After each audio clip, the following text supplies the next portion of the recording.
رحم اللہ من یقرأ الفاتحہ۔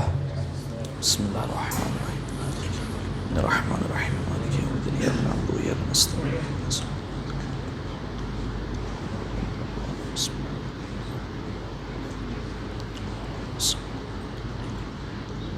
بسم اللہ الرحمن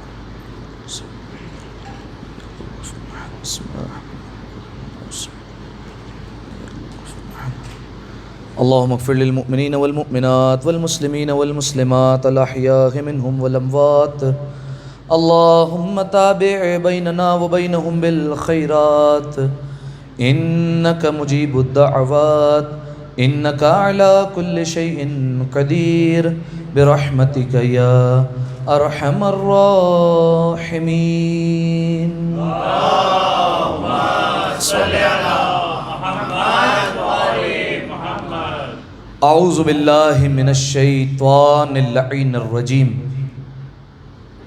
بسم اللہ الرحمن الرحیم الحمد للہ الذی یخلق ولم یخلق ویرزق ولا یرزق ویطعم ولا یطعم ثم الصلاة والسلام علی عبدک ونبیک وصفیک ورسولک وخیرتک من الخلق ابی القاسم محمد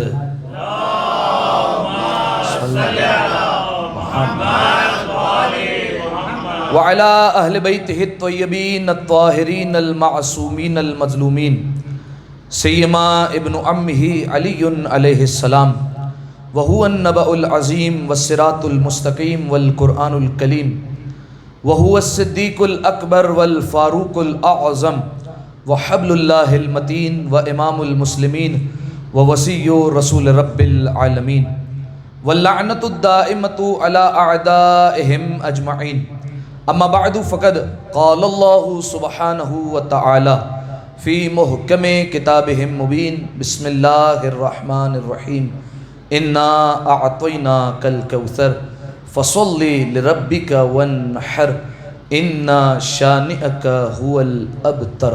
صلوات پڑھ دے مل کر بآواز بلند اللہم صل علی محمد۔ جو افراد باہر تشریف فرما ہیں ان کی خدمت عالیہ میں یہ عرض کر دینا چاہتا ہوں کہ رسول کے بڑے نواسے کا جشن شروع ہو چکا ہے۔ اگر آپ اپنا کچھ تعلق سمجھتے ہیں تو اندر تشریف لیں، ایک دفعہ مل کر بآواز بلند صلوات پڑھ دیں اللہم صل علی محمد وآل محمد۔ جزاکم اللہ، اس سے بہتر مل کر بآواز بلند صلوات پڑھ دیں اللہم صل علی محمد وآل محمد۔ جزاکم اللہ۔ سامعین محترم، سب سے پہلے آپ تمام مؤمنین اور مؤمنات کی خدمت میں رسول اللہ کے بڑے نواسے سبت اکبر سید الزکی امام حسن مجتبیٰ علیہ السلام کی ولادت کی مبارکباد پیش کرتا ہوں، اور بالخصوص زمانے کے امام کی خدمت میں ہدیہ تبریک پیش کرنے کے لیے مل کر ایک دفعہ بآواز بلند صلوات پڑھ دیں اللہم صل علی محمد وآل محمد۔ سامعین محترم، انتہائی اہم خوشی اہل بیت علیہ السلام کے گھرانے میں، لہٰذا اپنے چہرے پر مسکراہٹ رکھیے، کیونکہ اگر فرشتوں نے دیکھا کہ یہ ہنس رہے ہیں مسکرا رہے ہیں اور فقط پوچھ لیا کہ کیوں ہنس رہے ہیں اور وجہ یہ پتہ چلی کہ علی کے بڑے بیٹے کی خوشیاں منا رہے ہیں، تو یقین مانیں زندگیاں سنور جائیں گی۔ لہٰذا اپنے چہرے پر مسکراہٹ رکھیے اور ایک جشن کا ماحول بنائیے۔ ایک دفعہ مل کر بآواز بلند صلوات پڑھ رہے ہیں اللہم صل علی محمد وآل محمد۔ جزاکم اللہ۔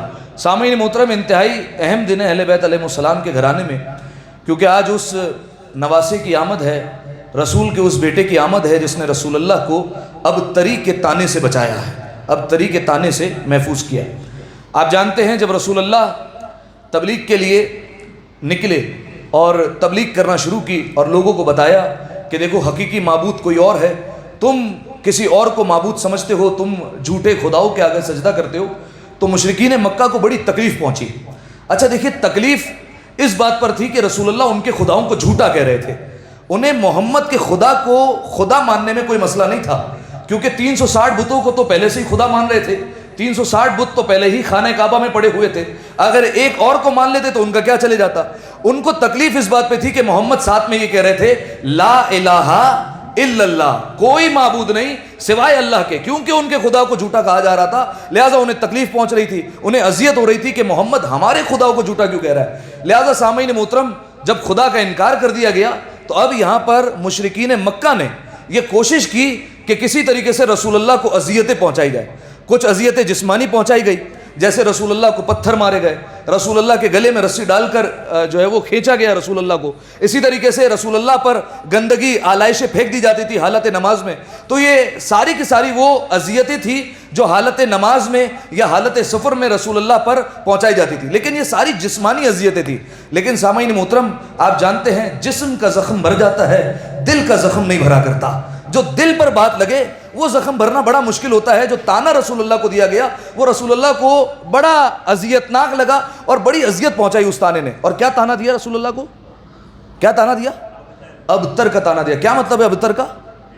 بے اولاد، مقطوع النسل، نسل بریدہ، جس کا کوئی بیٹا نہیں ہے۔ لہذا سامعین محترم، جب مشرکین مکہ نے یہ غور کیا کہ رسول اللہ کے 2 بیٹے تھے، 2 فرزند تھے، ایک کا نام قاسم اور ایک کا نام عبداللہ، یہ دونوں کے دونوں بچپن ہی میں دنیا سے چلے گئے، مشرکین مکہ کو موقع مل گیا کہ دیکھو زیادہ گھبرانے کی بات نہیں۔ آپس میں کہنے لگے زیادہ گھبرانے کی بات نہیں ہے، کیونکہ محمد کا دین زیادہ آگے چلنے والا نہیں ہے، کیونکہ محمد کا تو کوئی بیٹا نہیں ہے۔ آپ نے غور نہیں کیا، میں پھر جملہ دوہرا رہا ہوں، مشرکین مکہ نے کیا کیا؟ محمد کا دین زیادہ آگے چلنے والا نہیں، کیونکہ محمد کا بیٹا نہیں ہے۔ کافر تھے، جاہل تھے، مشرک تھے، عرب کے بدو تھے، بتوں کے آگے سجدہ کرتے تھے، لیکن اتنا ضرور جانتے تھے کہ دین گھر والوں سے آگے بڑھتا ہے، برابر والوں سے آگے نہیں بڑھتا ہے۔ دین کے جو وارث ہیں، دین کے جو ذمہ دار ہیں، وہ گھر والے ہوا کرتے ہیں، وہ اہل بیت ہوا کرتے ہیں، یار پڑوسی نہیں ہوا کرتے۔ لہذا سامعین محترم، جب رسول اللہ کو یہ تانا دیا گیا، اب اہل ذوق بیٹھے ہوئے ہیں اگر محسوس کر سکیں، جیسے ہی رسول اللہ کو ابتری کا تانا ملا، جیسے ہی رسول اللہ کو کہا گیا بے اولاد ہے، اس کا دین آگے نہیں چلنے والا، رسول اللہ کو چوٹ لگی، چوٹ یہاں لگی، درد وہاں ہوا۔ جبرائیل کو بھیجا، جبرائیل کے پروں کی سرسراہٹ محسوس ہوئی، رسول اللہ نے دیکھا جبرائیل پیغام لے کر آ گئے، انا اعطیناک الکوثر، اے حبیب ہم نے آپ کو کوثر عطا کر دیا، یعنی فاطمہ عطا کر دی تھی، فصلی لربک وانحر، پس آپ اپنے رب کے لیے نمازیں پڑھیے اور قربانی دیجئے، ان شانئک هو الابتر۔ اب دیکھیے کوثر کے متعلق بحث ہوتی ہے، کوثر کون ہے؟ کسی نے کہا حوض کوثر ہے، کسی نے کہا نہر کوثر ہے، کسی نے کہا جنت ہے، کسی نے کہا علماء ہے، کسی نے کچھ کہا، کسی نے کچھ کہا۔ ہمارے ایک عالم نے بہترین جواب دے دیا، کہا پہلی آیت اور تیسری آیت کو ملا لو، اگر جواب نہ ملے تو پھر ہمارا نام بدل دینا۔ کہا پہلی اور تیسری آیت کیا ہے؟ کہا اے حبیب ہم نے آپ کو کوثر عطا کیا، آپ کا دشمن بے اولاد رہے گا۔ یعنی معلوم ہوا کوثر سے مراد یہاں پر اولاد ہے، جناب فاطمہ ہے۔ لہذا سامعین محترم، اب دیکھیے بات یہ تھی کہ ابو جہل کی نسل چل رہی ہے، ابو لہب کی نسل چل رہی ہے، عاص بن وائل جس نے تانا دیا تھا سب سے پہلے، اس کی نسل چل رہی ہے، سب کی نسلیں جاری ہیں، اور قرآن کہہ رہا ہے بے شک آپ کا دشمن بے اولاد رہے گا۔ توجہ نہیں کی آپ نے؟ نسلیں چل رہی ہیں لیکن قرآن کہہ رہا ہے دشمن بے اولاد رہے گا۔ تو ماجرا کیا ہے؟ تو سامعین محترم، جب ہمارے ایک عالم سے پوچھا گیا کہ یہ کیا بات ہے، ہم دیکھتے ہیں دشمنان اہل بیت کی اولادیں ہیں، متوکل کا بھی بیٹا تھا، منصور کا بھی بیٹا تھا، ہارون کے بھی بیٹے تھے، سب دشمنان اہل بیت ان کی اولادیں موجود تھی۔ قرآن کہہ رہا ہے دشمن بے اولاد رہے گا، کہا نہیں سمجھے، قرآن کہہ رہا ہے دشمن بے اولاد ہے تو بے اولاد ہے، یعنی مطلب یہ ہے ہوتے کسی کے ہیں، مشہور کسی کے ہو جاتے ہیں۔ ایک دفعہ صلوات پڑھ دے مل کر بآواز بلند ہے، اللہم صلی علی محمد و آل محمد۔ لہذا سامعین محترم، جناب فاطمہ کوثر کی اولین مصداق، اور دیکھیے کائنات کی وہ بیٹی جس کے ذریعے سے رسول اللہ کی نسل چلی۔ امام حسن دنیا میں آئے، جو ابتر کہہ رہے تھے ان کا منہ بند ہو گیا کیونکہ نواسہ آ گیا ہے، اور قرآن نے امام حسن کو بیٹا کہہ دیا، ابناءنا وابناکم، امام حسن کو بیٹا کہہ دیا۔ لیکن لہذا جب جیسے ہی بیٹا کہا تو اب جو ابتر کہنے والے تھے، جو تانا دینے والے تھے، ان کی زبانوں پر تالے لگ گئے، اب تانا نہیں دے سکتے، کیونکہ اب رسول اللہ کی نسل کی ضامن جناب سیدہ ہیں، امام حسن ہے، اب نسل چل جائے گی۔ کب ہوئی ولادت؟ سن آہستہ نہیں بولے، اگر آ رہا ہے تو پکی پکی بات کریں۔ 3 ہجری، 15 رمضان سن 3 ہجری کو امام حسن علیہ السلام کی دنیا میں آمد ہوئی۔ امیر المؤمنین نے 15 رمضان کو خبر دے دی کہ آج میرے یہاں بیٹے کی ولادت ہونے والی ہے۔ رسول اللہ کی ایک کنیز تھی، کوئی نام بتا سکتا ہے رسول اللہ کی کنیز کا نام؟ جناب ام ایمن۔ رسول اللہ کی کنیز تھی. جب یہ بات سنی نا کہ آج علی کے گھر پر بیٹے کی ولادت ہونے والی ہے تو فوراً آ گئی جناب فاطمہ کے حجرے میں. جناب فاطمہ نے مصلی بچھایا, ظہر کا وقت ہونے والا تھا. جناب سیدہ نے مصلی بچھا لیا اور جناب فاطمہ کے بالکل پیچھے جناب ام ایمن نے اپنا مصلی بچھایا. جناب ام ایمن انتظار کرنے لگی, جناب فاطمہ کی تسبیحات کو سن رہی ہے, ایک ایک سانس کو گن رہی ہے گویا, اور انتظار کر رہی ہے کب بیٹے کی ولادت ہوگی. ظہر کی نماز کا وقت ہوا, جناب سیدہ اٹھی اور ظہر کی نماز پڑھنے لگی. جناب ام ایمن کو بڑی حیرت ہوئی, علی پیشن گوئی کر چکے ہیں کہ آج بیٹے کی ولادت ہونے والی ہے, ظہرین ہو گئی, ابھی تک بیٹے کی ولادت نہیں ہوئی ہے. جناب ام ایمن اٹھی, مڑی اور علی کے حجرے کی طرف چلی بتانے کے لیے کہ ابھی تک بیٹے کی ولادت نہیں ہوئی. جناب ام ایمن کہتی ہے ابھی میں علی کے حجرے کی طرف جا رہی تھی, مجھے ماں کے ساتھ بچے کی تسبیح کی آواز سنائی دینے لگی. کہا مڑ کر دیکھا فاطمہ کے ساتھ بچہ بھی سجدے میں ہے اور تسبیحات کر رہا ہے. یہ امام کی علامتوں میں سے ایک علامت ہے. آپ کے سامنے عشرے میں عرض کیا تھا کہ امام کی ایک علامت یہ ہے, دنیا میں آتے ہی وہ شہادتین پڑھتا ہے, تسبیحات پڑھتا ہے, اللہ کی گواہی دیتا ہے. لہذا سامعین محترم, امام حسن دنیا میں تشریف لے آئے. علی کے گھر میں رونق بڑھ گئی, فاطمہ کی آرزو آ گئی, علی کے دل کا چین آ گیا, رسول کی نسل کا ضامن آ گیا. رسول کو جیسے ہی پتا چلا, کائنات کا رسول فاطمہ کے صحن کی طرف چلا, رسالت نے اپنے قدم امامت کے گھر کی طرف بڑھائے, خرامہ خرامہ چلتے ہوئے فاطمہ کے گھر میں داخل ہوئے. جیسے ہی داخل ہوئے تو دیکھا ایک عجیب خوشی کی لہر دوڑی ہوئی ہے. فوراً کہا لاؤ اس بچے کو میرے حوالے کرو. رسول اللہ کی پھپھی جناب حمزہ کی بہن جن کا نام تھا جناب صفیہ, جناب صفیہ کے ہاتھ میں امام حسن تھے. رسول اللہ نے کہا لاؤ اس بچے کو میری آغوش میں دو. جناب صفیہ نے عجیب جملہ کہا یا رسول اللہ, میں نے ابھی اس بچے کو پاک نہیں کیا ہے. جیسے ہی یہ جملہ سنا, رسول کے چہرے پر جلال کے آثار نمودار ہوئے. گلاب سیرت کا چہرہ گلاب صورت ہو گیا. جیسے ہی چہرے پر نمایاں آثار ہوئے جلال کے, رسول نے فوراً فرمایا صفیہ آغوش میں بچے کو حوالے کرو میرے. یاد رکھو پاک کرنے کی ضرورت اسے ہوا کرتی ہے جو پاک ہوتا نہیں ہے. پاک جو ہوتا نہیں اسے پاک کرنے کی ضرورت ہوتی ہے. یہ تو وہ ہے جس کی طہارت کی گواہی خود پروردگار عالم نے قرآن مجید میں دی تھی. انما یرید اللہ لیذھب عنکم الرجس اہل البیت ویطہرکم تطہیرا. صلی علی محمد وآل. فرمایا اس کی طہارت کی گواہی تو خود پروردگار عالم نے قرآن مجید میں دی. اچھا دیکھیے, اس آیت کے متعلق بھی امام سے سوال کیا گیا تھا. امام سے پوچھا گیا تھا کیا, اب مجھے نہیں پتا اس کا ارادہ طنز کرنے کا تھا یا اس کا ارادہ سوال کرنے کا تھا اور کسب علم کا تھا. اس نے بہرحال امام کو کہا کہ اہل بیت علیہ السلام کی کیا فضیلت. آیہ تطہیر کتنی دیر بعد نازل ہوئی ہے. آپ دیکھیے 40 سال میں رسول اللہ کو پہلی وحی اتری ہے, اس کے بعد نہ جانے کب آیہ تطہیر آئی ہے. مدینہ میں جب رسول اللہ ہجرت کر گئے اس کے بعد آیہ تطہیر آئی. کہا اس سے پہلے تو اہل بیت پاک نہیں تھے, اہل بیت تو بعد میں پاک ہوئے جب آیہ تطہیر آئی. دیکھیے جیسا سوال ہوتا ہے ویسا جواب ہوتا ہے. امام نے سوال سنا, فوراً جو ہے وہ جواب دیا. فرمایا اللہ نے قرآن میں کہا قل هو اللہ احد, اتنا بتا دے اس آیت سے پہلے اللہ ایک تھا یا نہیں تھا. اگر تو کہتا ہے اس آیت سے پہلے اللہ ایک تھا تو جیسے یہاں اللہ ایک تھا ویسے آیت نازل ہونے سے پہلے اہل بیت بھی پاک تھے. ایک دفعہ صلوات پڑھ دے مل کر بآواز بلند ہے, اللہم صلی علی محمد وآل یا علی. امام حسن علیہ السلام کو آغوش میں لیا. مشہور و معروف روایت, علی نام کیا رکھا؟ یا رسول اللہ آپ کے ہوتے ہوئے کیسے سبقت کر سکتا ہوں. رسول نے کہا بالکل علی, خدا کے ہوتے ہوئے میں سبقت کیسے کر سکتا ہوں. گھر میں بچوں کے نام گھر کے بڑے ہی رکھا کرتے ہیں. کہا کہ میں کیسے سبقت کر سکتا ہوں خدا پر. اتنے میں جبرائیل نازل ہوئے, اللہ کہہ رہا ہے اس بچے کا نام ہارون کے بیٹے شبر کے نام پر حسن رکھا گیا ہے. شبر عبرانی زبان کا لفظ ہے, اس کا ترجمہ جب عربی زبان میں کیا گیا تو حسن بنا. کہا اس بچے کا نام حسن رکھا. یہ پہلا بچہ کائنات کا, اس سے پہلے کسی کا نام حسن نہیں تھا. پہلے امام حسن علیہ السلام تھے جن کا نام حسن رکھا گیا. یہ پہلا بچہ جس کا ماں بھی معصوم ہے باپ بھی معصوم ہے. اس سے پہلے کوئی نہیں گزرا جس کی ماں بھی معصوم ہو اور باپ بھی معصوم ہو. پہلا بچہ تھا خانوادہ اہل بیت علیہ السلام میں.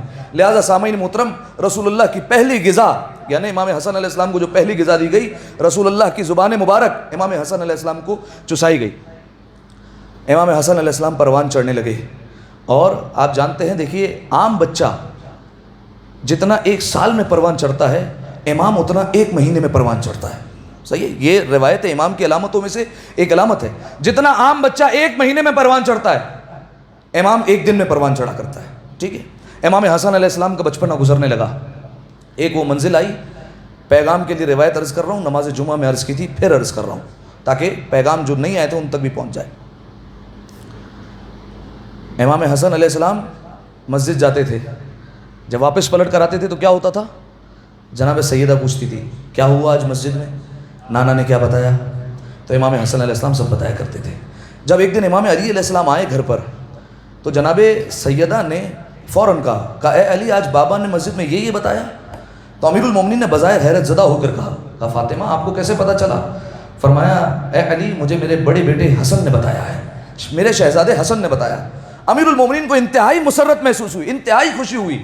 فرمایا فاطمہ میں بھی اپنے بچے کو بولتے ہوئے دیکھنا چاہتا ہوں میرا بچہ کیسے بیان کرتا ہے۔ آپ ذرا تصور قدے میں اس منظر کو لائیے، کتنا خوبصورت منظر ہوگا جب یہ امیر المومنین جناب فاطمہ سے کہہ رہے ہیں کہ میں بھی اپنے بیٹے کو دیکھنا چاہتا ہوں کیسے وہ بتاتا ہے۔ اگلا دن آیا، سارے مسجد گئے، امیر المومنین مسجد سے کچھ پہلے نکل آئے۔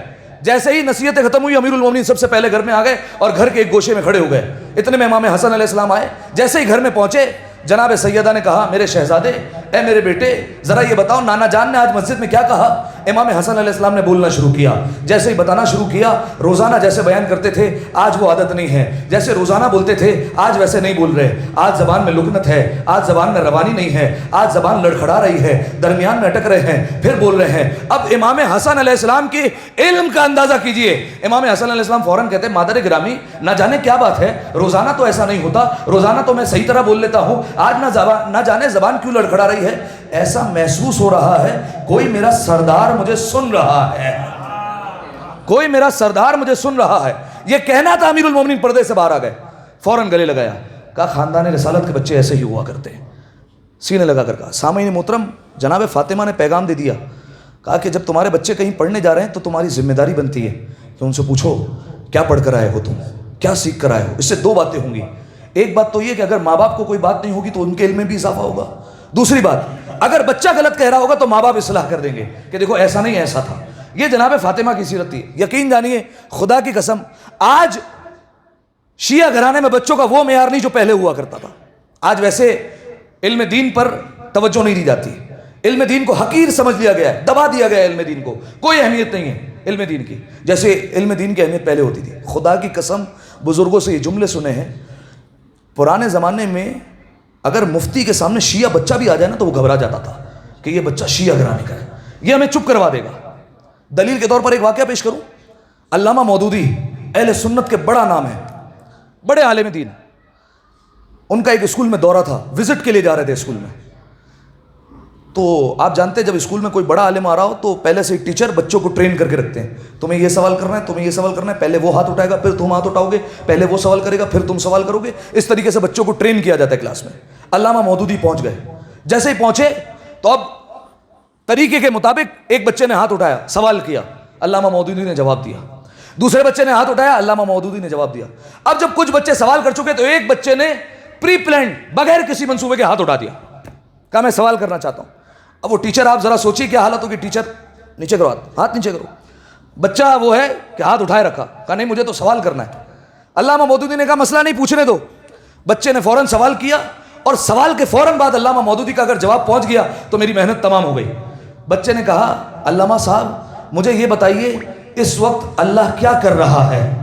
علامہ مودودی نے کہا کہیں تم شیعہ کے بچے تو نہیں ہو؟ اللہ اکبر، کہیں تمہارا تعلق شیعہ گھرانے سے تو نہیں؟ سوال بتا رہا ہے تمہارا تعلق شیعہ گھرانے سے۔ اس نے کہا صرف شیعہ نہیں سید کا بیٹا ہوں۔ کہا اچھا، کہا بیٹا یہ ہم کیسے بتا سکتے ہیں کہ اللہ اس وقت کیا کر رہا ہے، یہ تو کسی کو علم نہیں۔ اب استاد لگے ہوئے، بیٹھ جاؤ، تمہارا سوال جو ہے وہ صحیح نہیں ہے۔ بچہ کھڑا ہوا ہے، کہا بیٹھوں گا تو جواب لے کر بیٹھوں گا، کیونکہ علی والوں کو خیرات ابو جہل کے دروازے سے نہیں مدینۃ العلم کے دروازے سے ملتی ہے۔ ابو جہل کے پجاری نہیں، مدینۃ العلم کے دروازے کے بھکاری ہے، لہذا بچہ کھڑا رہا۔ بچے نے کہا جواب لے کر بیٹھوں گا۔ علامہ مودودی نے کہا ہم کیسے بتا سکتے ہیں، اللہ وہ ہے جو ہمارا خالق ہے، جو ہمارا رازق ہے، اس کے بارے میں ہم کیسے بتا سکتے ہیں، ہم اس کے بارے میں نہیں جانتے، وہ ہمارے بارے میں جانتا ہے۔ بچے نے کہا میں بتاؤں؟ کہا تم کیسے بتاؤ گے؟ کہا اللہ نے قرآن میں کہا ہے۔ کہا کیسے؟ کہا ان اللہ و ملائکتہ یصلون علی النبی یا ایھا الذین آمنوا صلوا علیہ وسلموا تسلیما۔ کہا اللہ اس وقت محمد و آل محمد پر درود بھیج رہا ہے، ما صلی علی محمد و آل۔ کہا اللہ محمد و آل محمد پر درود بھیج رہا ہے۔ اب آپ دیکھیے اس وقت کیا سناٹے کا عالم ہوگا کہ ایک بچے نے اہل سنت کے سب سے بڑے نام کو خاموش کروا دیا اور بچے نے جواب دے دیا۔ آج ہے ایسا کوئی علمی معیار؟ آج ہے کوئی اتنا بچہ ذہین کہ جو ان کے مفتیوں کی آنکھوں میں آنکھیں ڈال کر بات کر سکے؟ پرانے زمانے میں، سابقہ زمانے میں کہا جاتا تھا شیعوں کے بچوں کے پاس نہ جانا ورنہ وہ بھی تمہیں شیعہ بنا دیں گے، ان کے بچوں کے پاس مت جاؤ۔ آج ایسا نہیں ہے، آج ہمارے شیعہ بچے بہک جاتے ہیں۔ اس کی وجہ کیا ہے؟ علم دین کی کمزوری، دین نہیں ہے۔ اور خدا کی قسم پہلے بھی جملہ کہہ چکا ہوں، پھر کہتا ہوں، یہاں پر ہے ایسا کہ علم دین کی کمی ہے، اور اس میں غلطی اساتذہ کی بھی ہے، والدین کی بھی ہے، 100% ہے۔ برملا بات کہتا ہوں، دو ٹوک بات کہتا ہوں، ہے غلطی تو ہے غلطی۔ لہذا سامعین محترم، تھوڑا سا اپنے بچے کو دین کے معاملے میں بھی موٹیویٹ کیجیے، اور انہیں دین کے معاملے کی تھوڑی جو ہے وہ لے کر آئے۔ یقین جانیے اس کی بھی آخرت سنور جائے گی، آپ کی بھی آخرت سنور جائے گی۔ ایک دفعہ صلوات پڑھیں مل کر بآواز بلند، اللہم صلی علی محمد۔ اتنے بڑے پیغام پر اتنی ہلکی صلوات بھائی، اللہم صلی علی محمد وآلہ۔ اب دیکھیے جناب سیدہ پوچھ رہی ہیں امام حسن علیہ السلام سے۔ اب دیکھیے اس واقعے سے کوئی غلط رخ نہ لے جائے، 2-3 باتوں کی وضاحت ضروری ہے۔ پہلی بات، یہ بات کوئی اندازہ نہ لگائے کہ جناب سیدہ کو نعوذ باللہ پتہ نہیں تھا کہ رسول مسجد میں کیا کر رہے ہیں۔ سیدہ گھر میں ہوتی تھی لیکن پتہ ہوتا تھا مسجد میں بابا کیا کہہ رہا ہے، پہلی بات۔ دوسری بات، اس بات کا بھی اندازہ نہ لگایا جائے کہ نعوذ باللہ امام حسن علیہ السلام سے کوئی غلطی ہونے والی تھی، اس وجہ سے امام علی علیہ السلام اور جناب فاطمہ امام حسن کا امتحان لے رہے ہیں۔ نہیں، یہ فقط اور فقط سنت بنانے کے لیے تاکہ آپ اپنے بچوں کے ساتھ ایسا کریں۔ تیسری بات، یہ کوئی نہ سمجھے کہ امام حسن علیہ السلام کو علم سیکھنے کی ضرورت تھی تبھی وہ رسول اللہ سے علم حاصل کرنے جا رہے تھے۔ امام وہ ہوتا ہے جو بچپن ہی سے عالم ہوتا ہے، اللہ سے سیکھ کر آیا کرتا ہے۔ لہٰذا سامعین محترم، یہ 2-3 شبہ آپ کے ذہن میں نہ آنے پائے۔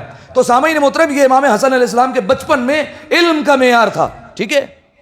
ایک دفعہ صلوات پڑھیں مل کر بآواز بلند، اللہم صلی علی محمد وآلہ۔ اب دیکھیے جس کے پاس اس قدر علم ہو بچپنے کے عالم میں، کیا نعوذ باللہ اس سے کوئی خطا ہو سکتی ہے دنیا میں؟ ایسا ہو سکتا ہے کہ وہ کوئی غلطی سرزد کر لے؟ جو آج کل کے نادان شیعہ بھی کہتے ہیں امام حسن علیہ السلام نے صلح کیوں کر لی؟ آپ کی حیثیت اور اوقات کیا ہے کہ آپ امام سے پوچھ سکیں کہ آپ نے ایسا کام کیوں کیا؟ دیکھیے اگر امام حسن علیہ السلام امام حسین کی جگہ پر ہوتے تو جنگ ہی کرتے، امام حسین امام حسن کی جگہ ہوتے تو صلح ہی کرتے، کیونکہ حالات ایسے تھے۔ لہذا سامعین محترم، یہ نہ کہ کہا کیجئے کہ امام حسن علیہ السلام نے صلح کیوں کی۔ امام حسن علیہ السلام نے صلح کی نہیں ہے، صلح کروائی گئی ہے۔ بالکل ویسے ہی حسین نے جنگ کی نہیں ہے، جنگ کروائی گئی ہے۔ لہذا سامعین محترم، یہی معاملہ ہے امام حسن علیہ السلام کا۔ آپ دیکھیے امام حسن علیہ السلام مصلحتاً اگر کوئی بات کریں تو وہ حجت خدا ہے، وہ بات حجت بنے گی۔ لوگ اعتراض کر دیتے امام حسن علیہ السلام نے صلح کیوں کی۔ امام حسن علیہ السلام کا علم کا معیار کیا ہے؟ آپ دیکھیے امام حسن رسول اللہ کے آغوش میں بیٹھے ہیں۔ کتنے برس کا بچہ آغوش میں بیٹھتا ہے؟ کتنے سال کے ہوں گے؟ 3 4 5 بس یہ عمر ہوگی۔ اصحاب بیٹھے ہوئے ہیں، رسول اللہ کے آغوش میں امام حسن ہے۔ اچانک سے ایک شخص مسجد میں داخل ہوا۔ جیسے ہی مسجد میں آیا تو لوگوں نے چہرے کو دیکھنا شروع کیا، یہ کون ہے؟ اسے تو ہم نے پہلی بار دیکھا ہے، اسے ہم نے مدینے میں پہلے کبھی نہیں دیکھا۔ آئے رسول اللہ کے پاس بیٹھ گئے، یا رسول اللہ کچھ سوالات کرنے ہیں۔ رسول اللہ نے امام حسن کو گود سے اتارا، کہا ان سے پوچھ لو۔ اب دیکھیے اگر اس کو مثال پر رکھیے، آپ کسی عالم کے پاس جائیں اور اس عالم کی گود میں اس کا پوتا یا نواسا بیٹھا ہو، آپ کہیں ایک سوال پوچھنا ہے، وہ کہے بھائی یہ میرے پوتے سے پوچھ لو، تو آپ کہیں گے اس کے سر پر ہاتھ پھیر کر اللہ اس کو بڑی ترقی دے، اللہ اس کو کامیاب کرے، لیکن ابھی یہ میرے سوالوں کے جواب تو نہیں دے سکے گا۔ اس بزرگ سے کہا تو اس بزرگ نے امام حسن کو اٹھایا، ایک گوشے میں چلے گئے اور گوشے میں سوال جواب کرتے رہے۔ جب واپس آئے تو رسول اللہ نے پوچھا کہ مطمئن ہو گئے؟ تو اس بزرگ ہستی نے جواب دیا بالکل مطمئن ہو گیا۔ یہ پوچھنے کی کیا ضرورت تھی؟ کیا رسول اللہ کو پتا نہیں تھا کہ وہ مطمئن ہو گئے؟ کیا اس ہستی کو خود نہیں پتا تھا کہ وہ مطمئن ہو گئے نہیں ہو گئے؟ حضرات یہ دونوں ہستیاں تو مطمئن تھی، مسجد والے مطمئن نہیں تھے۔ مسجد والوں کو اطمینان نہیں تھا کہ حسن کیسے جواب دے رہا ہے۔ لہذا سامعین محترم، جیسے ہی وہ ہستی گئی تو فوراً سوال کرنے لگے، یا رسول اللہ یہ ہستی کون تھی؟ انہیں تو ہم نے پہلی بار دیکھا ہے۔ خدا کی قسم یہ سوال بنتا ہی نہیں تھا۔ مسجد میں تو کوئی بھی آ سکتا ہے، امام باڑے میں تو کوئی بھی نہیں آ سکتا، آپ یہ تو پوچھ نہیں سکتے پہلی دفعہ دیکھ رہا ہوں اسے، یہ کون آ گیا؟ اس پر تعجب نہیں ہونا چاہیے تھا، تعجب اس پر ہونا چاہیے تھا حسن نے جوابات کیسے دے دیے۔ لیکن کیا کریں، کچھ دلوں میں بغض علی کا کانٹا چبھا ہوا تھا، اس وجہ سے یہ نہیں پوچھا کہ حسن نے جواب کیسے دیے۔ کہا یا رسول اللہ وہ ہستی کون تھی؟ فرمایا کہ وہ میرے بھائی خضر علیہ السلام تھے۔ خضر کون ہے؟ جناب موسیٰ علیہ السلام، جنہوں نے جب دعویٰ کیا کہ اس دور کا میں سب سے بڑا عالم ہوں، تو کہا موسیٰ جاؤ خضر سے علم حاصل کرو، 2 دریا پر تمہیں ملیں گے جہاں 2 دریا ملتے ہیں۔ جناب خضر علیہ السلام آئے, جناب موسیٰ علیہ السلام آئے, دیکھا جناب خضر بیٹھے ہوئے تھے. جناب خضر نے کہا موسیٰ ہو, بنی اسرائیل کے نبی ہو, کہاں آپ کی شاگردگی میں آنا چاہتا ہوں. کہا نہیں, آپ صبر نہیں کر سکیں گے. اس کے بعد جب شرطیں لگائی پھر شاگردگی مل گیا. حضرات آپ نے غور نہیں کیا, جناب خضر علیہ السلام جو موسیٰ جیسے نبی کو اپنی شاگردگی میں قبول نہیں کر رہا, وہ بچپنے میں حسن سے آ کر علم حاصل کر رہا ہے. بچپنے میں آ کر حسن سے علم حاصل کر رہا ہے, اپنے جو ہے وہ مسئلے حل کروا رہا ہے, اپنی گھتیاں سلجھوا رہا ہے حسن ابن علی سے. یہ ہے بچپنے کا عالم. تو سامعین محترم, پہلے آپ اپنے اور موسیٰ کے فرق کو ناپیے, پھر موسیٰ اور خضر کے فرق کو ناپیے, پھر خضر اور حسن کے فرق کو ناپیے. اس کے بعد یہ کہا کیجئے کہ حسن کو صلح کرنی چاہیے تھی یا نہیں کرنی چاہیے تھی, حسن کو ایسا کرنا چاہیے تھا یا نہیں کرنی چاہیے تھا. ارے جب موسیٰ خضر کی مصلحتیں نہیں سمجھ سکے تو آپ امام حسن کی مصلحتیں کیسے سمجھ جائیں گے؟ آپ کو امام حسن علیہ السلام کی مصلحتیں کیسے سمجھ آئے گی کہ امام حسن نے صلح کیوں کی؟ اچھا یہ کوئی نہ کہے, یہ بھی جو ہے وہ کہا جاتا ہے کہ امام حسن تو شہزادہ امن ہے. یقین جانیے اگر امام حسین علیہ السلام امام حسن کی جگہ پر ہوتے تو وہ بھی یہی کرتے, انہیں بھی شہزادہ امن کہا جاتا. امام حسن امام حسین کی جگہ پر ہوتے تو انہیں بھی شہزادہ جنگ کہا جاتا, بالکل جنگ کرتے. شہزادہ امن کہہ دیا, نعوذ باللہ, کیا یہ مراد ہے کہ امام حسن علیہ السلام کو جنگ کرنا نہیں آتی؟ اس امام حسن علیہ السلام کی شجاعت کے بارے میں کیا کہوں. دیکھیے خانوادہ اہل بیت میں اماموں کے بعد جو سب سے شجاع ہے وہ کون ہے؟ کس ہستی کا نام آتا ہے؟ وہ عباس اگر کہے میرے استاد کا نام حسن ہے, اللہ اکبر, وہ عباس اگر کہتا ہوا نظر آئے کہ میرے استاد کا نام حسن ابن علی ہے, میں نے حسن سے تلوار چلانا سیکھی, میں نے حسن سے نیزہ چلانا سیکھا, میں نے حسن سے جنگ کے رموز سیکھے کہ کیسے جنگ لڑی جاتی ہے. اب میں آپ کو ایک جنگ کا نقشہ بتاتا ہوں, جنگ جمل. مسلمانوں کی والدہ ماجدہ اس جنگ میں امیر المومنین کے سامنے آ گئی روبرو, اور یہ کہا گیا کہ یہ اجتہادی خطا تھی. تو ہمارا سوال یہ تھا, اور کہا جاتا ہے کہ انہوں نے توبہ کر لی تھی, مان لیا توبہ کر لی. جب توبہ کر چکی تھی تو 50 ہجری میں تیر چلانے کیوں آ گئی تھی؟ کئی سوالات آ جائیں گے. لہذا سامعین محترم, جنگ جمل وہ جنگ جس میں امیر المومنین چاہ رہے تھے حتی الامکان کے جنگ نہ ہو, بلکہ امیر المومنین کی تو ہر جنگ میں یہی کوشش تھی کہ جنگ نہ ہو, کیونکہ اہل بیت علیہ السلام نے کبھی بھی جنگ کی ابتدا نہیں کی, ہمیشہ دفاع کیا ہے. لہذا سامعین محترم, جنگ جمل میں روایت کے جملے, امام علی علیہ السلام کالے رنگ کے گھوڑے پر سوار تھے, جسے کہا جاتا ہے مشکی, ٹھیک ہے, عربی فارسی زبان میں کہا جاتا ہے مشکی کلر, ٹھیک ہے, یعنی کالے رنگ کے گھوڑے پر سوار تھے امیر المومنین. روایتیں کہتی ہے اچانک سے دشمن کی فوج میں ہڑبڑی مچ گئی, اور ایسا لگا کہ کوئی یہاں سے بجلی کی طرح اس فوج میں جا کر گھس گیا ہے اور حملہ کر رہا ہے. دیکھا تو امیر المومنین نہیں تھی, معلوم ہوا کہ امیر المومنین ان کے لشکر میں گھس گئے اور حملہ کر رہے ہیں. اچھا علی نظر نہیں آ رہے, جہاں سے لشکر تتر بتر ہو رہا ہے پتہ چل رہا ہے علی یہاں لڑ رہے ہیں, پتہ نہیں چل رہا علی ہے کہاں, اتنی رفتار سے مولا حملہ کر رہے ہیں. حملہ کر کے آئے. اس کے بعد عرب میں مشہور تھا شہد کا شربت, صحیح ہے, مشہور تھا. اب دیکھیے انسان جب جنگ کر رہا ہوتا ہے جوش میں ہوتا ہے, اسے ہوش نہیں ہوتا, لیکن وہ امام ہی کیا جیسے ہوش نہ رہے. لہٰذا جیسے ہی شہد کا شربت آیا امیر المومنین نے ہاتھ بڑھایا اور اسے پی لیا, اور اسے پینے کے بعد فوراً امیر المومنین نے کہا کہ یہ شہد تو طائف کا معلوم ہوتا ہے. اللہ اکبر, یہ شہد تو طائف کا معلوم ہوتا ہے. دینے والے نے جو ہے وہ سن لیا. برابر میں مالک اشتر کھڑے ہوئے تھے. مالک اشتر نے کہا یا علی, اس گھمسان کے رنگ میں اتنی گھمسان کی جنگ ہو رہی ہے, آپ کو یہ پتا ہے کہ یہ شہد طائف کا ہے یا یمن کا ہے؟ فرمایا مالک اشتر, جنگ کا خوف اسے ہو جسے موت کی پرواہ ہو. علی کو فرق نہیں پڑتا کہ وہ موت پر جا پڑے یا موت اس پر آ پڑے. فرمایا علی کو کوئی فرق نہیں پڑتا. امیر المومنین نے دوبارہ حملہ کیا اور پھر آ کر کھڑے ہو گئے. کچھ دیر گزری, جناب محمد حنفیہ کے ہاتھ میں اس لشکر کا علم تھا, ٹھیک ہے, امیر المومنین کے سامنے, امیر المومنین کے ساتھ جناب محمد حنفیہ تھے, ان کے بیٹے, ان کے ہاتھ میں اس فوج کا علم تھا, وہ علمدار تھے. امیر المومنین نے کہا محمد حنفیہ آگے بڑھو, حملہ کرو, فوج کو لے کر بڑھو, آگے حملہ کرو. سنیے گا, سننے والی بات ہے. امیر المومنین نے محمد حنفیہ کو کہا آگے بڑھو, تقدم ولدی, آگے بڑھو ذرا. تزول الجبال ولا تزل, فرمایا پہاڑ ہل جائے تم مت ہلنا, تم اپنے پیروں کو زمین میں جما لو, اور فرمایا اپنی نگاہیں لشکر کے آخر میں رکھو, حملہ کرو, آگے بڑھو. جناب محمد حنفیہ نے گھوڑے کی لجاموں کو تھاما, آگے بڑھنا چاہتے تھے. وہاں سے فوج نے تیر اندازی کو تیز کیا, جناب محمد حنفیہ کی رفتار سست ہو گئی, کم ہو گئی. امیر المومنین پھر آگے بڑھے, اور اپنے بیٹے کے کمر پر ہاتھ مارا، محمد حنفیہ آگے کیوں نہیں بڑھتے، آگے بڑھو، حملہ کرو۔ محمد حنفیہ آگے بڑھے، فوج نے تیر اندازیوں کو اور تیز کر دیا، محمد حنفیہ کے قدم رک گئے۔ اتنے میں برابر سے کوئی بجلی چمکی، سب نے مڑ کر دیکھا، علی کا بڑا بیٹا حسن آگے بڑھا۔ فوج نے تیروں کو تیز کیا، حسن نے گھوڑوں کے قدم کو آگے بڑھایا، فوج نے اور تیروں کو بڑھایا، حسن نے اپنے قدموں کو آگے بڑھایا، اور ایک مرتبہ حملہ کر کے اس اونٹنی کے جا کے پیروں کو کاٹ دیا۔ بعض روایتوں کے مطابق، اچھا دیکھیے ایک اونٹنی تو تھی نہیں، صحیح ہے، ہائے ہائے، تو ایک کو جو ہے وہ ٹھکانے امام حسن علیہ السلام نے لگایا، ایک کے لیے امیر المومنین نے محمد ابن ابی بکر کو بھیجا تھا، صحیح ہے، محمد ابن ابی بکر جس کے لیے مولا نے فرمایا تھا ہے اس کے وطن سے بیٹا میرا ہے، لہذا سامعین محترم محمد ابن ابی بکر کو بھی بھیجا تھا۔ اور محمد جب امام حسن علیہ السلام نے کاٹے جیسے ہی اونٹنی کے پیر، تو اب آپ دیکھیے اگر کوئی اوپر سے گرے تو اس کی نگاہیں ہوتی ہیں آسمان کی طرف، ٹھیک ہے، اور اسے کچھ نظر نہیں آتا۔ اب جیسے ہی جو ہے وہ کوئی گرا تو فوراً کہا علی نے میری غیرت کا گوارا نہیں کیا، علی کو میری عزت کا خیال کرنا چاہیے تھا۔ فوراً بھائی نے کہا بہنا آنکھیں کھولو، تمہارا بھائی محمد ابن ابی بکر ہوں۔ یہ ہے امیر المومنین کی حکمت، امیر المومنین کی مصلحت۔ لہٰذا سامعین محترم جب امام حسن علیہ السلام حملہ کر کے واپس آئے تو امام حسن علیہ السلام کھڑے ہوئے تھے، لوگ شاباشی دے رہے تھے۔ امیر المومنین کی نگاہ پڑ گئی محمد حنفیہ کے چہرے پر، محمد حنفیہ کی نگاہیں جھکی ہوئی ہیں۔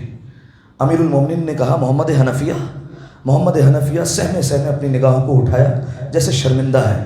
امیر المومنین نے کہا کیا ہوا میرے بیٹے، کیا ہوا میرے لختے جگر، شرمندہ ہو رہے ہو، افسوس ہو رہا ہے کہ وہ کام جو تم نہیں کر سکے وہ حسن نے کر لیا، تمہیں افسوس ہو رہا ہے؟ فرمایا محمد حنفیہ افسوس کرنے کی بات نہیں، تمہارا اس سے کوئی مقابلہ ہی نہیں ہے، مقابلہ ہمیشہ دو برابر کی طاقتوں کا ہوتا ہے۔ فرمایا مقابلہ ہو ہی نہیں سکتا۔ کہا کیوں؟ کہا تم میرے بیٹے ہو، وہ رسول کا بیٹا ہے۔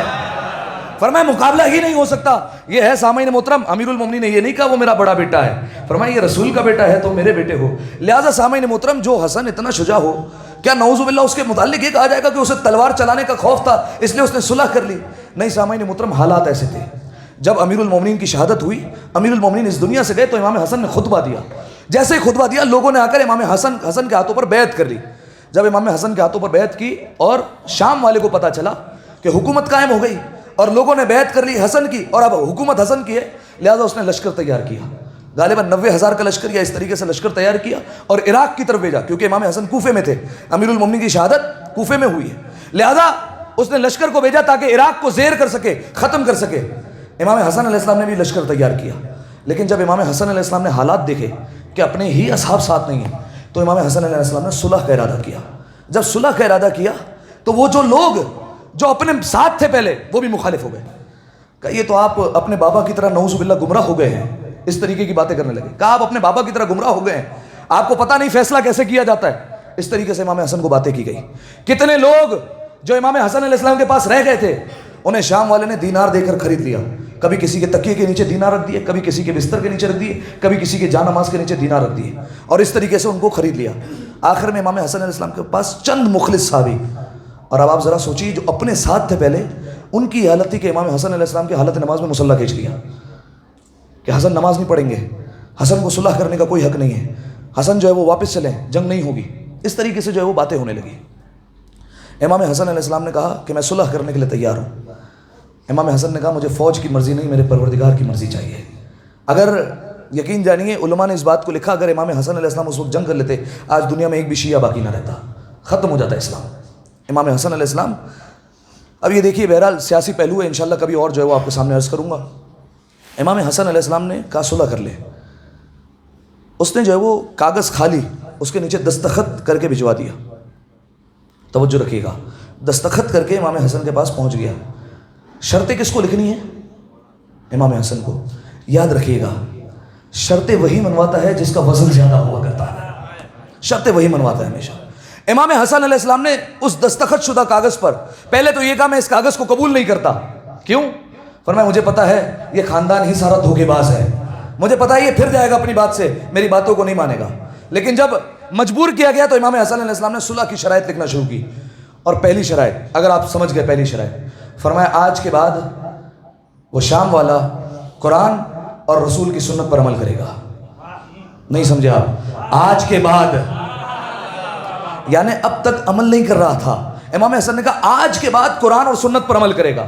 اب وہ جو شام والا تھا اس کا مشیر تھا خاص, جس کا نام تھا عمرو عاص, جس نے علی کے سامنے اتارا تھا لباس. عمرو عاص اس نے مشورہ دیا شام والے کو, کہا یہ حسن فقط لکھ رہے ہیں قرآن اور سنت رسول, ساتھ میں لکھا سیرت شیخین پر بھی عمل کرے گا. شیخین سمجھتے نا, سیرت شیخین, دو شیخ ملتے تو شیخین بنتا ہے. کہا یہ سیرت شیخین پر بھی عمل کرے گا. امام حسن ہنسنے لگے, مسکرانے لگے. فرمایا اپنے پیروں پر بھی بھلا کوئی کڑاری مارتا ہے کیا؟ فرمایا کیا مطلب؟ فرمایا تم یہ لکھوا کر یہ کہنا چاہتے ہو جیسے تو عمل نہیں کرتا تھا ویسے وہ بھی عمل نہیں کیا کرتے تھے. جیسے تجھے قرآن و سنت کا نہیں پتا تھا ویسے انہیں بھی قرآن و سنت کا نہیں پتا تھا. پہلی شرط امام حسن کی, آج کے بعد قرآن و سنت پہ عمل کرے گا. دوسری شرط, فرمایا دوسری شرط یہ ہے کہ میرے بابا پر شام کے نہ جانے کتنے ممبروں سے تبرہ کیا جاتا ہے, سب کو بند کروایا جائے گا. کوئی تبرہ نہیں ہوگا, کوئی میرے بابا کو گالی نہیں دے گا. تیسرا, جو ہمارے شیعہ ہیں ان کی جان کو کوئی نقصان نہیں ہوگا, سیدوں کو قتل نہیں کیا جائے گا, اور جو بیت المال میں پیسہ جمع ہوتا ہے اسے سیدوں کی اور شیعوں کی امداد پر خرچ کیا جائے گا.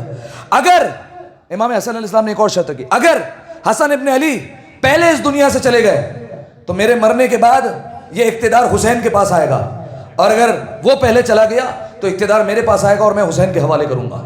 یہ امیر المومنین امام حسن علیہ السلام نے یہ شرطیں لکھی. ٹھیک ہے, حضرت امیر المومنین تو صرف علی ابن ابی طالب کو کہا جا سکتا ہے. ایک دفعہ صلوات پڑھیں مل کر آواز بلند, اللہم صلی علی محمد وآل محمد. تو یہ امام حسن علیہ السلام نے شرطیں لگائی.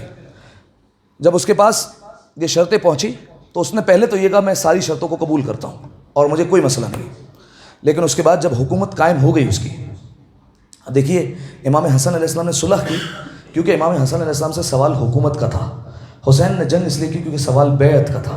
لہذا سامعین محترم, امام حسن علیہ السلام نے جب شرطیں منوائی تو اس نے مان لی ابتداء کہ میں ساری شرطیں مان لوں. لیکن جیسے ہی حکومت قائم ہوئی تو اس نے وہ صندوق منگایا جس میں ساری شرطیں موجود تھیں.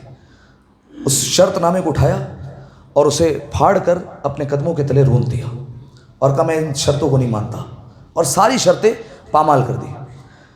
اچھا, اب آخری ایک آدھ دو روایت سن لیجیے اور مجھے اجازت دیں. جب صلح ہو گئی تو اس کے بعد یہ ایک دن آیا مدینہ اور امام حسن علیہ السلام سے آ کر کہتا ہے, دو سوال کیے, دو سوال اس کے جواب اور بات ختم. امام حسن علیہ السلام باغ کے اندر تھے, کام کر رہے تھے. یہ تھا باغ کے باہر, فقیر شام باغ کے باہر تھا, امیر کائنات باغ کے اندر تھا. اندر آیا, فرمایا آپ کے بابا کو علم غیب تھا, کیا آپ کو بھی علم غیب ہے؟ جیسے آپ کے بابا سلونی کا دعویٰ کرتے تھے آپ بھی سلونی کا دعویٰ کرتے ہیں. امام حسن علیہ السلام نے کہا ہمارے چہرے بدلتے ہیں, کردار نہیں بدلا کرتا.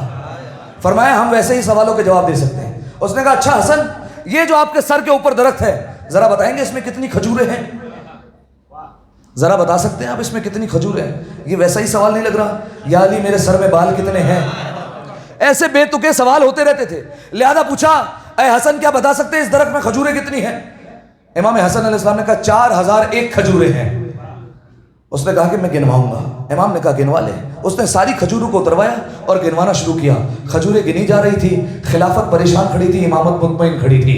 خلافت پریشان ہو رہی تھی, امامت اطمینان سے انتظار کر رہی تھی. جیسے ہی کھجوریں گنی کہا آپ غلط ہیں, 4000 کھجوریں, ایک کھجور کم ہے.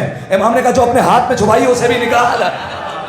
امام نے کہا جو اپنے ہاتھ میں چھپا کر رکھی اسے بھی نکال. اسے ملا کر 4001 ہوئی. اس کے بعد امام نے کہا سن, غیب وہ نہیں جو ہم نہیں جانتے. امام نے کہا سن, جو ہم کہہ دیتے ہیں وہ ہو جایا کرتا ہے. جب ہم نے کہہ دیا 4001 کھجوریں تو 4001 کھجوریں ہو گئی. اس کے بعد اس نے ایک اور سوال کیا, اے حسن آپ کے بابا کا دعویٰ تھا کہ سوال کرو تو پھر قرآن سے دکھاؤں گا. یہ روایت امام علی سے بھی ملتی ہے, امام حسن سے بھی ملتی ہے. کہا آپ کے بابا کا یہ دعویٰ تھا کہ سوال کرو جواب قرآن سے دکھاؤں گا, آپ کا بھی یہی دعویٰ ہے؟ امام نے کہا میں نے ابھی کہا کہ ہمارے چہرے بدلتے ہیں, کردار نہیں بدلتا. سوال پوچھ. کہا کہ بات کیا ہے؟ ہم ہیں بنو امیہ سے, آپ ہیں بنو ہاشم سے. فرمایا ہم نے آپ کی داڑھی بھی دیکھی ہے, اپنی داڑھی بھی دیکھی ہے, دونوں کی داڑیاں ہماری نگاہ میں ہیں, لیکن ہماری داڑھی یہ کہیں کہیں ہوتی ہے, یہاں سے نکلے ہوئے, پھر یہاں سے, پھر یہاں سے. فرمایا آپ کی داڑھی واقعی لگتا ہے داڑھی ہے اور ایک خوبصورت ریش مبارک ہے. فرمایا کیا ماجرا ہے؟ امام حسن علیہ السلام ابھی جواب دینا چاہتے تھے، اس نے کہا دعویٰ یاد ہے نا، جواب قرآن سے چاہیے۔ امام حسن نے قرآن منگایا، قرآن کھولا اور کہا آیت پڑھ دیکھ، یہ آیت تیری میری بات نہیں کر رہی، یہ تیری اور میری داڑھی کی بات تو ہو رہی ہے۔ والبلد الطیب یخرج نباتہ بإذن ربہ ولا یخرج خبثا الا نکدا، فرمایا والذی خبث لا یخرج الا نکدا، فرمایا دیکھ اللہ قرآن میں تیری اور میری داڑھی کی تو بات کر رہا ہے، دیکھ اللہ کہہ رہا ہے جو پاک فصلیں ہوتی ہے وہ گھنی ہوا کرتی ہے، جو خبیث فصلیں ہوتی ہے وہ کہیں کہیں اگا کرتی ہے۔ اصحاب ثلاثہ کی محبت کے طفیل، داڑھی بھی جو نکلی تو تکونی نکلی۔ ایک دفعہ صلوات پڑھ دے مل کر بآواز بلند ہے، اللہم صلی علی محمد وآلہ۔ دعا ہے پروردگار عالم سے، پروردگار ہماری اس عبادت کو اپنی بارگاہ میں قبول فرما، تمام گناہ صغیرہ اور کبیرہ کو معاف فرما۔ پالنے والے آج اتنا بڑا دن ہے، اہل بیت علیہ السلام کی خوشی کا دن ہے، پالنے والے جتنے حاضرین تشریف فرمائے ان سب کی توفیقات میں اضافہ فرما، تمام کے رزق میں مزید وسعت عطا فرما، کوئی پریشان ہے تمام کی پریشانیوں کو دور فرما، جنت البقیع کے تعمیر کے اسباب جلد از جلد مہیا فرما، تمام مقامات مقدسہ کی حفاظت فرما، تمام مقامات مقدسہ کی زیارت نصیب فرما، زمانے کے امام کے ظہور میں تعجیل فرما، ہمیں ان کے آوان و انصار میں شمار فرما۔ ان تمام دعاؤں کی قبولیت کے لیے مل کر ایک دفعہ بآواز بلند صلوات پڑھ دیں۔ اللہ